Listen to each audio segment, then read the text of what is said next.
నమస్తే. మీ పేరు? నా పేరు కాశీ. ఏంటి మరి ఫింక్షన్ వస్తుందా? జగన్ వచ్చిన అధికారంలోకి వచ్చిన 4 సంవత్సరాల 10 నెలల కాలంలో ఫింక్షన్ ఎలా ఇచ్చారు మీకు? మాకు 2050 కాంచి 2050. మరి ఇంటికి వచ్చి ఇచ్చారా? ఈ 4 సంవత్సరాల 10 నెలల కాలంలో ఇబ్బంది పడకుండా ఇంటికి వచ్చి ఇచ్చిపోయారు. మరి ఈ 2 నెలల పరిస్థితి ఏంటి? ఇప్పుడు ఈ 2 నెలల కాలం వాలంటీర్ రారు, ఇంకా సచివాలయం దగ్గరికి వెళ్ళి తెచ్చుకోవాలన్నారు. పోయిన జనం అంతా నేను ఇప్పుడు ఏడ చేస్తుడు, ఆయన వచ్చి ఏడ చేస్తుడు అని అంటారు. అవును బాబాయ్ గారు, మరి ఇప్పుడు వాలంటీర్ల వల్ల ఉపయోగం లేదంటున్నారు. మరి వాలంటీర్ల వల్ల మీకు ఏం ఉపయోగం అంటారు అసలుకి?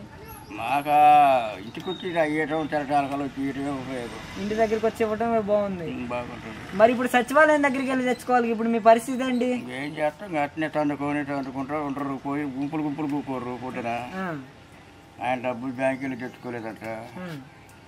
మరి రేపు ఇస్తారని అంటారు. మరి 3 రోజులు 4 రోజులు గుంపులు పోతారు. మరి వాలంటీర్లు ఇంకా శాశ్వతంగా తీసేస్తా, నేను అధికారంలోకి వస్తా అంటున్నాడు చంద్రబాబు.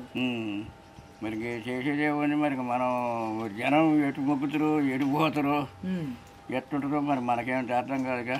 ఓకే, మరి ఈసారి మీకు వాలంటీర్లు మళ్ళీ తిరిగి వచ్చి పెన్షన్ ఇస్తారని మీరు నమ్ముతున్నారా? నమ్మట్లా, లేదని అంటుండ ఆయన చెబుతూనే ఉండుగా. కాదు, ఈసారి ఎలక్షన్లు అయిపోయిన తర్వాత మళ్ళీ వాలంటీర్లు వచ్చి మీకు పెన్షన్ ఇస్తారంటారా?